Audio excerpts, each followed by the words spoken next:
Hi guys, welcome back to my YouTube channel. Guys, ನಿಮಗಂತೂ ಇವತ್ತು super duper ಆಗಿರುವಂತಹ ಕೆಲವೊಂದು ಯೂಸ್ಫುಲ್ ಟಿಪ್ಸ್ಗಳನ್ನು ನಾನು ತಂದಿದ್ದೀನಿ. ವಿಡಿಯೋವನ್ನು ಸ್ಕಿಪ್ ಮಾಡದೆ ಎಂಡ್ ತನಕನೂ ನೋಡಿ. ಹಾಗೆ ವಿಡಿಯೋ ಇಷ್ಟ ಆಗ್ತಾ ಇದ್ರಂತೂ ಪ್ಲೀಸ್ ಒಂದು ಲೈಕ್ ಕೊಟ್ಟು ಚಾನಲನ್ನು ಸಬ್ಸ್ಕ್ರೈಬ್ ಮಾಡ್ಕೊಳ್ಳಿ. ಹಾಗೆ ನಿಮ್ಮ ಫ್ಯಾಮಿಲಿ ಫ್ರೆಂಡ್ಸ್ಗೂ ಶೇರ್ ಮಾಡಿ ಸಪೋರ್ಟ್ ಮಾಡಿ ಅಂತ ಹೇಳ್ತಾ ಇವತ್ತಿನ ವಿಡಿಯೋನ ಶುರು ಮಾಡೋಣ ಬನ್ನಿ. ಮನೆಯಲ್ಲಿ ವೇಸ್ಟ್ ಅಂತ ಹೇಳಿ ಸ್ವೆಟರ್ಗಳನ್ನ ಬಿಸಾಕೋಕ್ಕೆ ಹೋಗಬೇಡಿ. ಏನಂತ ಹೇಳಿದರೆ, ಸ್ವೆಟರ್ದು ಕೈ ತೋಳಿರುತ್ತೆ ನೋಡಿ, ಆ ಕೈ ತೋಳಿನ ಒಂದು ಹಾಫನ್ನು ಕಟ್ ಮಾಡ್ಕೊಳ್ಳಿ. ನಿಮ್ಮ ಸ್ಲಿಪ್ಪರಿನ ಅಳತೆಗೆ ಕಟ್ ಮಾಡಿಕೊಂಡು, ನಾನು ವಿಡಿಯೋದಲ್ಲಿ ತೋರಿಸ್ತಾ ಇದ್ದೀನಿ ನೋಡಿ, ಸ್ಲಿಪ್ಪರಿನ ಒಳಭಾಗಕ್ಕೆ ನೀವು ಸ್ವೆಟರನ್ನು ನೀವು ಹಾಕೊಂಡ್ಮೇಲೆ ಮೇಲ್ಭಾಗದಿಂದ ಈ ರೀತಿ ಮಡ್ಚ್ಕೊಳ್ತಾ ಬರಬೇಕು. ಸೇಮ್ ವಿಡಿಯೋದಲ್ಲಿ ಹೇಗೆ ತೋರಿಸ್ತಾ ಇದ್ದೀನಿ ಅದೇ ರೀತಿಯಾಗಿ. ನೆಕ್ಸ್ಟು ಮಿಕ್ಕಿರುವ ಭಾಗವನ್ನು ನೀವು ಸ್ವೆಟರ್ನ ಪುನಃ ಮೇಲ್ಭಾಗವಾಗಿ ಉಲ್ಟವನ್ನು ಮಡ್ಚ್ಕೊಳ್ತಾ ಬನ್ನಿ. ಯಾಕೆ ಈ ರೀತಿ ಮಾಡ್ಕೊಳ್ಬೇಕು ಅಂತ ಹೇಳಿದರೆ, ನಾವು ಮನೆಯೊಳಗೆ ಏನಾದರೂ ಸ್ಲಿಪ್ಪರ್ಗಳನ್ನ ಹಾಕೊಂಡು ಓಡಾಡ್ತಾ ಇದ್ದೀವಿ ಅಂತ ಹೇಳಿದರೆ, ಕಾಲೇನಾದರೂ ನೀರಾಯಿತು ಅಂತ ಹೇಳಿ ಸ್ಲಿಪ್ಪರ್ನ ಹಾಕೊಂಡಾಗ ಸೇಮ್ ಸ್ಲಿಪ್ಪರು ಕೂಡ ಗಲೀಜಾಗುತ್ತೆ, ನೀರಾಗುತ್ತೆ. ಪುನಃ ನಮಗೆ ಅದನ್ನ ಹಾಕ್ಕೊಂಡು ಮನೆಯೊಳಗೆಲ್ಲ ಓಡಾಡೋಕ್ಕೆ ತುಂಬಾ ಹಿಂಸೆ ಅನಿಸುತ್ತೆ. ಸೊ ಈ ರೀತಿ ಆಗಬಾರ್ದು ಅಂತ ಹೇಳಿದರೆ, ಈ ರೀತಿ ವೇಸ್ಟ್ ಅಂತ ಹೇಳಿ ಬಿಸಾಕುವಂತಹ ಸ್ವೆಟರ್ಗಳನ್ನ ನೀವು ಕಟ್ ಮಾಡಿಕೊಂಡು ಈ ರೀತಿ ಸ್ಲಿಪ್ಪರ್ಗೆ ತೊಡಿಸ್ಕೊಂಡು ನೀವು ಅದು ಕೆಳಭಾಗವನ್ನು ನೀವು ಸ್ವಲ್ಪ ಸ್ಟಿಚ್ ಮಾಡ್ಕೊಳ್ಳಿ. ಯಾಕೆಂತೇಳಿ ಅದು ಬಿಚ್ಚಿ ಹೋಗಬಾರ್ದು ಅಂತ ಹೇಳಿ ಸ್ಟಿಚ್ ಮಾಡಿಕೊಂಡು ನೀವು ಮನೆಯೊಳಗೆ ಈ ರೀತಿ ಯೂಸ್ ಮಾಡ್ಕೊಳ್ಳೋದ್ರಿಂದ ಸ್ಲಿಪ್ಪರು ಕೂಡ ನೀಟಾಗಿರುತ್ತೆ. ನಿಮ್ಮ ಕಾಲುಗಳು ಕೂಡ ಯಾವುದೇ ಒಂದು ನೀರು ಅಥವಾ ತೇವದಿಂದ ನಿಮ್ಮ ಕಾಲುಗಳನ್ನು ರಕ್ಷಣೆ ಮಾಡ್ಕೊಳ್ಬಹುದು. ಇದನ್ನು ಬೇಕು ಅಂತ ಹೇಳಿದರೆ ನೀವು ವಾಶ್ ಮಾಡಿ ಇಟ್ಕೊಳ್ಬಹುದು, ಅಥವಾ ಬೇಡ ಅಂತ ಹೇಳಿದರೆ ಇದನ್ನು ನೀವು ಬಿಸಾಕ್ಬೋದು. ಒಂದ್ಸಲ ಈ ಟಿಪ್ಪನ್ನು ಟ್ರೈ ಮಾಡಿ.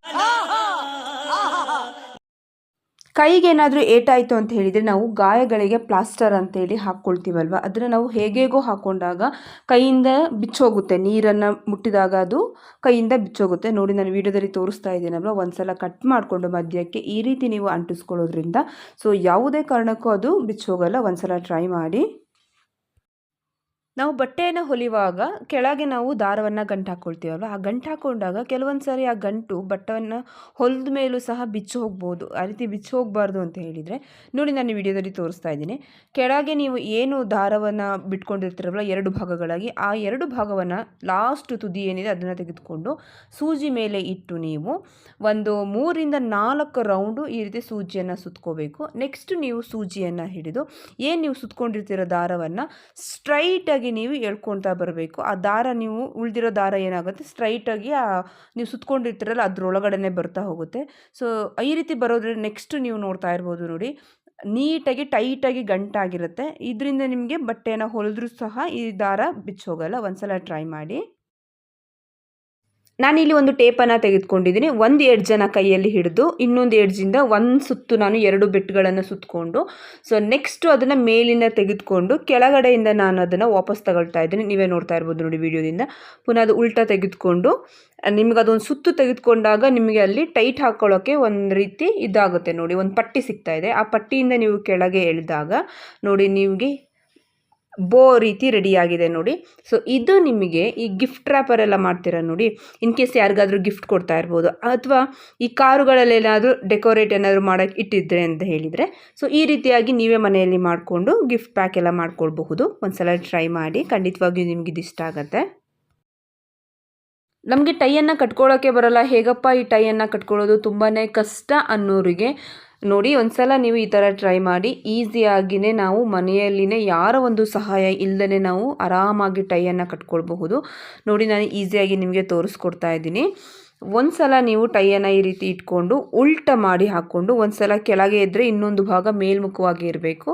ಅದನ್ನು ಕೈಯಿಂದ ರೋಲ್ ಮಾಡಿ ಹಿಡಿದು ಎರಡನ್ನೂ ನೀವು ಕೈಯಲ್ಲಿ ಇಟ್ಕೊಂಡು ಮೇಲ್ಭಾಗ ಏನಿರುತ್ತೆ ಅದನ್ನು ನೀವು ಕೆಳಗಡೆಗೆ ಎಳ್ಕೊಬೇಕು. ಈ ರೀತಿ ಎಳ್ಕೊಳ್ಳೋದ್ರಿಂದ ಒಂದು ನೀಟಾದ ಟೈ ರೆಡಿ ಆಗುತ್ತೆ. ನೀವೇ ನೋಡಿ, ವಿಡಿಯೋದಲ್ಲಿ ತೋರಿಸ್ತಾ ಇದ್ದೀನಿ ನಾನು. ಒಂದ್ಸಲ ಟ್ರೈ ಮಾಡಿ. ಮನೆಯಲ್ಲಿ ನೀವು ಪಾಟನ್ನು ನೇತಾಕೊಂಡು ಗಿಡವನ್ನು ಬೆಳೆಸಬೇಕು ಅಂತ ಹೇಳಿದರೆ ನೋಡಿ, ನಾನು ಹೇಗೆ ಅದನ್ನು ರೆಡಿ ಮಾಡ್ಕೋಬೇಕು ಅಂತ ಹೇಳಿ ತೋರಿಸ್ತಾ ಇದ್ದೀನಿ. ನೀವು ಒಂದು ಪಾಟನ್ನು ತೆಗೆದುಕೊಳ್ಳಿ. ನೀವು ಯಾವುದಾದ್ರೂ ಒಂದು ದಾರವನ್ನು ತೆಗೆದುಕೊಂಡು ಒಂದ್ಸಲ ನೀವು ಉಲ್ಟಾ ಮಾಡಿ ಪಾಟ್ ಒಳಗೆ ಹಾಕ್ಕೊಳ್ಳಿ.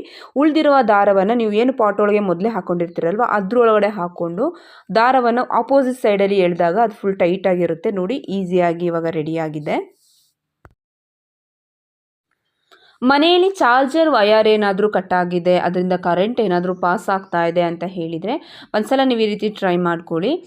ದಾರವನ್ನು ಒಂದು ಹಾಫ್ ಮಡಚಿಟ್ಕೊಂಡು ಎಂಡಿಂಗ್ ಪಾಯಿಂಟನ್ನು ಕೆಳಗಡೆ ಹಿಡಿದು ಮತ್ತೆ ಉಲ್ಟಾ ಅದನ್ನು ನೀವು ದಾರವನ್ನು ಸುತ್ತಕೊಳ್ತಾ ಬರಬೇಕು. ಸುತ್ತಿ ಉಳಿದಿರುವಂತಹ ದಾರವನ್ನು ಏನು ಮೇಲ್ಭಾಗ ಕಾಣಿಸ್ತಾ ಇದೆ ನೋಡಿ ಅದರೊಳಗಡೆ ನೀವು ಅದನ್ನು ಹಾಕ್ಕೊಂಡು ಒಂದು ಸಲ ಟೈಟಾಗಿ ಎಳ್ಕೊಡಿ. 2 ಭಾಗವನ್ನು ಹಿಡಿದು ಟೈಟಾಗಿ ಎಳೆದು ಕಟ್ ಮಾಡಿಕೊಂಡ್ರೆ ನಿಮ್ಮ ಚಾರ್ಜರ್ ವೈರ್ ತುಂಬಾ ಸೇಫ್ಟಿಯಾಗಿರುತ್ತೆ. ಈ ರೀತಿ ಮಾಡಿಕೊಂಡಾಗ ಅದು ತುಂಬ ಗಟ್ಟಿಯಾಗಿರುತ್ತೆ. ನಿಮಗೆ ಆ ಕಡೆ ಈ ಕಡೆ ಅದು ಏನಾಗಲ್ಲ ಅಂತ ಹೇಳಿದರೆ ಬೆಂಡ್ ಆಗಿಲ್ಲ ಅಂತ ಹೇಳಿದರೆ ಚಾರ್ಜರ್ ವೈರ್ ಕೂಡ ಮುರಿದೋಗಲ್ಲ.